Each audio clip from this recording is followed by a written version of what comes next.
After 30 years, I finally exposed my stepsister who made my life a living hell, and now my family knows the truth. I'm a 40-year-old man in a relationship for over 20 years with two wonderful daughters under 10 years old. I've managed to build a relatively calm life as a lawyer, but it didn't come easy. For most of my life, I was trapped in a living hell created by my stepsister, who I now call the devil. To give you some background, my biological father died when I was very young, around 5 years old. My mom was left to raise me and my two brothers, one younger and one older, on her own. A few years later, she remarried a widower who had a daughter my age. I was around 6 to 8 years old at the time. From the moment our families merged, this girl, my stepsister, decided that my brothers and I had destroyed her life by invading her world. She was hell-bent on ruining us, and her goal was clear: separate her father from my mother so they could live together, just the two of them. She took it upon herself to be my constant tormentor. Now, on the surface, you would never know it. In public, she played the role of a sweet, innocent girl, an absolute angel. But behind closed doors, she was pure evil. She fed her father and my mother lie after lie about me and my brothers, making me out to be some kind of monster. Over time, they completely bought into her stories. Meanwhile, I was left wondering why I was the family pariah. Growing up, I was treated like the black sheep,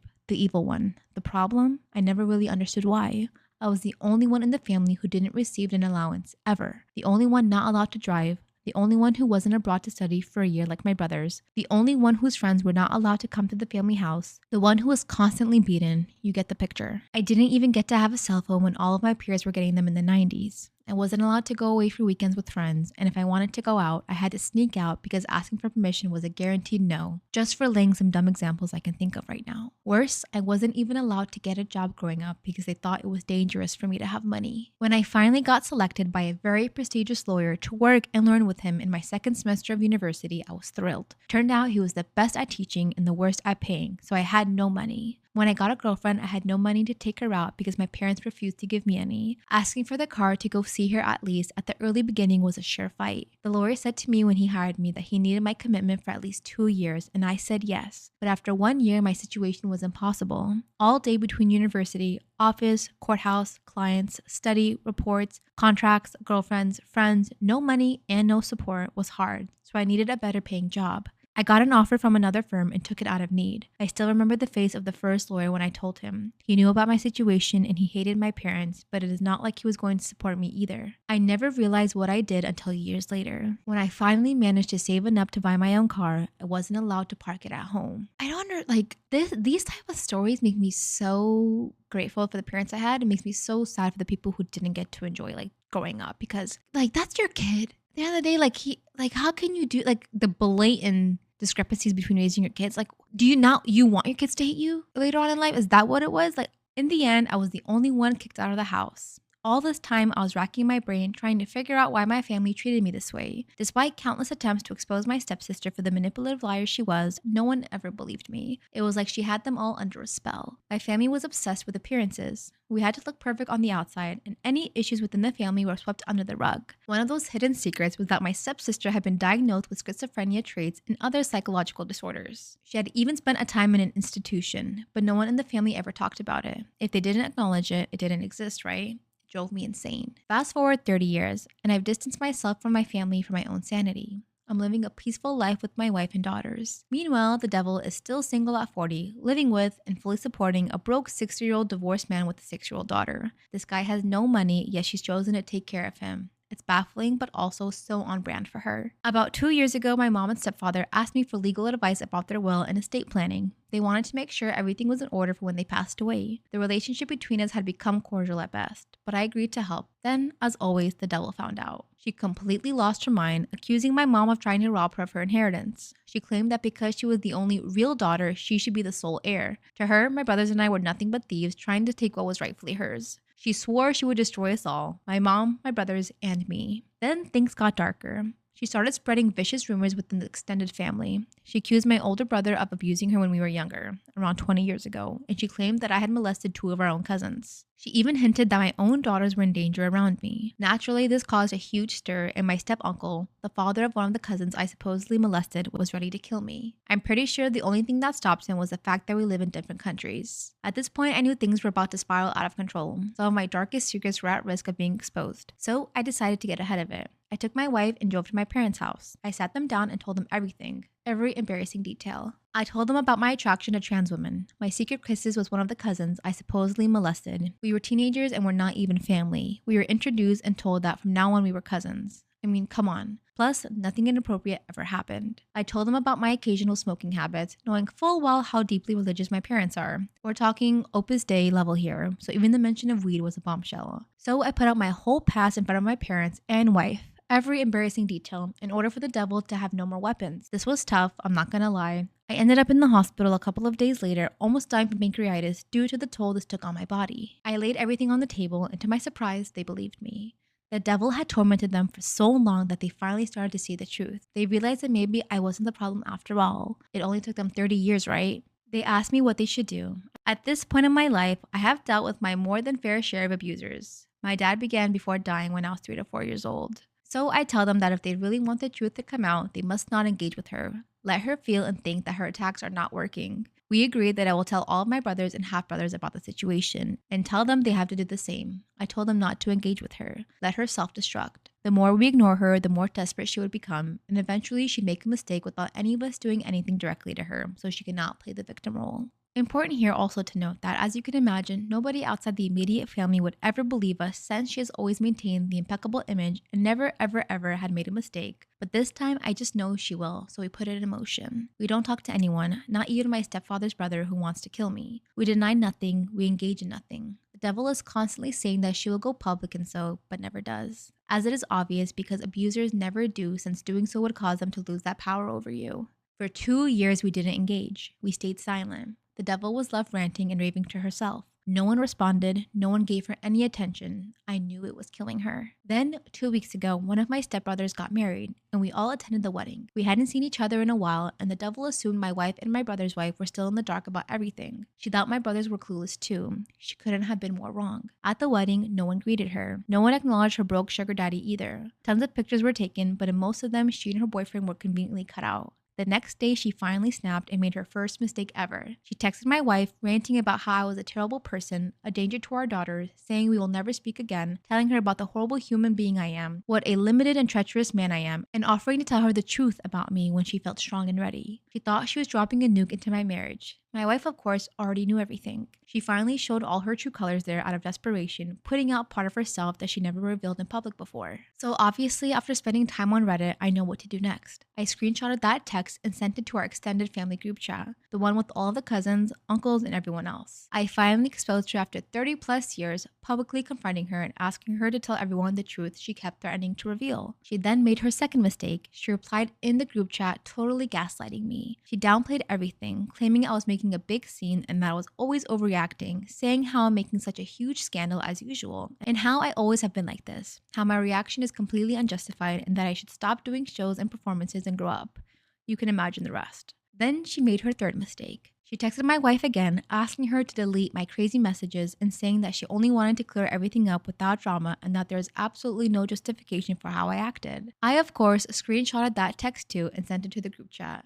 I told her we would never have a private conversation again and invited her to share her truth with the whole family. I think that's when she fully grasped the concept that she was in the extended family group chat and not in the immediate family chat. Stepfather, mother, and siblings she was used to manipulating. She realized she had just exposed herself in front of the whole family. It's been 2 weeks and the group chat is dead silent. My mom called me afterward and she said, I think I'm realizing I may have been wrong about you for almost your entire life, but you forgive me, right? I don't even know how to respond to that. After 30 years of being the scapegoat, the black sheep, I finally exposed the person who tormented me. It almost cost me everything, but it was worth it. And for the first time in my life, I feel safe. I never realized I didn't know how safe felt. I don't know how to move forward, especially with my family, and them beginning to see me differently for the first time in my life. And also, I'm not sure I even want a deep relationship at this point. Oh my God. One thing that just stuck out to me that I don't like is that the mom said, but you forgive me, right? That's not apologizing. You can't say, wow, I've been wrong about you your entire life. But you forgive me? You have to ask for forgiveness. Gosh, I really cut them all off. Walk away for your own sanity. You have a family and it's not them. Focus on the people that love you. I really don't even understand why you had any contact with these people. I get family, they're your blood. Brothers, okay, but maybe like no one stood up for you growing up. Like why stay connected? Phew, I'm glad you got your revenge, but damn, that was a lot. Am I the asshole for not paying for my girlfriend's haircut? I don't know. I mean, Low stakes. yeah, very low stakes. Low stakes. Nothing gonna happen, right? Right. Hi, everyone. Hey. My girlfriend, 32 female, and I, 38 male, have been together for 2 years. I lost my job about 3 months into our relationship. During this time, she really came through for me and helped me out a lot. Okay. I did not have a car, so she would help me deliver orders on DoorDash and Grubhub so I can pay my bills. Okay. She also covered the difference out of her pocket if I was running short. To say I'm grateful to her is an understatement. She sounds very nice to help you out. I finally found a new job 2 months ago. I'm saving up for a car, so she's been letting me borrow hers. She accrued some debt while I was out of a job, and I have repaid about half of that. Okay. However, now I'm worried that she's starting to only want me for my money. What money, baby? Baby, what money? Baby, what money do you have? You're in debt, technically. Yeah. You're indebted to your girlfriend and you think she's gold digging you? How dumb are you? Wow. Okay, sorry. No, I'm being so mean already. I said this was simple. Listen, I said it was simple, right? I don't even dislike, like, I'm not even one of those, like, women that are, well, I'm not even, like, I don't even think that men that are bums are, I think poverty happens to the best of us. Yeah. I don't think, like, just because you're a man and you don't have a job that you're lesser. No, or you don't make as much money and you're lesser. Yeah, we're not. That's a really capitalistic take. I don't agree with that. Yeah. Type of feminism. Meritocracy ass fucking, yeah. Yeah, no, I don't agree with that at all. But to turn around, that's delusional. I have to call that delusional. That's what that is. There is a limit. Yeah, I get it. Yeah, we do live in a society where this is real things happen. Yeah. Yeah. We got into an argument over the weekend because she called to ask me if she could borrow some money to get a haircut. Apparently, she's running short due to an unexpected home repair cost, but already paid the hairdresser a deposit that she would have to forfeit if she rescheduled it. Oh, that sucks. I had a long day at work and was exhausted, both mentally and physically. So when I noticed that my phone was ringing, I was really excited to see her name. But after I answered, she immediately asked me for money. She's struggling. Yeah. I felt crushed because she did it without even asking how my day was first. I told her that I guess I understand what my new role is in her life now, and she threw a huge fit about it. Like, yeah, because then if you try to put yourselves in the girlfriend's shoes, she helped him with this DoorDash shit. And, I mean, you know, my thoughts are going too fast. Go ahead. Okay. We'll go into it later. There's an edit that really clarifies things up, too. Don't worry. Oh, great. Yeah. Yeah. She claims that she, quote, gave me her everything for a year and a half just to keep a roof over my head, and that she's accrued debt from when I wasn't working, so I shouldn't be so opposed to doing her a favor. I recently bought her a new set of tires and got the brake pads replaced, as well as gave her some money to repay the debts with. I also have paid for the car payment and insurance since I started working because I have it at my place more than she does while I save up to buy my own. They don't even live together? Jesus. So it's not like Wow. that I didn't even notice that That's the first time. wild, yeah. She keeps guilt-tripping me because, quote, a haircut is a small ask considering everything I've done for you, which feels very controlling. Yeah. Now she won't talk to me, and I'm scared that she's going to break up with me without even hearing me out. You're scared? Oh. Just hear me out. Listen. I don't have the right response. I'm going to tell everybody. Sorry. Don't worry. The edit will make the right response. Don't worry. We're not even there yet. Yeah. Sorry.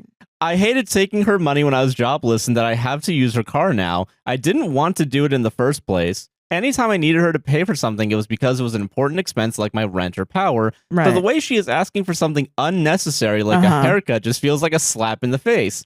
Am I the asshole? Yes. Edit. Oh, okay. She didn't talk to me for 3 days and then she dumped me. Cool. Great. Okay, so we're good. Yeah, we're good. Yeah, we're don't great. worry. Yeah, Everything's right. We've in already the world. resolved everything. Yeah. Thank God. Okay. See, hope is a drug, and I just wanted to give you guys some of that. I'm so tired of unclear communication. My wife has a habit of saying things she doesn't mean. She will say it's fine, but after the event, she gets mad. She does this all the time. Like if I ask if she wants to join a work event, she agrees to it. We go, and then in the car, she's pissed that she had to go. I literally gave her the option not to go. This has happened over and over and over again. She has done this so many times. I asked if she wants me to grab takeout, and she says no, then is pissed when I get home that she's tired and doesn't want to cook. So then I cook, and she's still pissed that the whole night because I didn't get takeout. I've talked to her so many times and just asked her to be honest with me, because I can't read her mind. Her birthday was yesterday, and for the last month, I have been asking her what she wants to do. Over and over again, she told me she doesn't want to do anything. I get her a small cake and gift, and now she's upset that I didn't surprise her with a night out. And this started an argument. My point is that I did what I was asked to do, and she told me I'm a jerk and that I should have planned something for her birthday.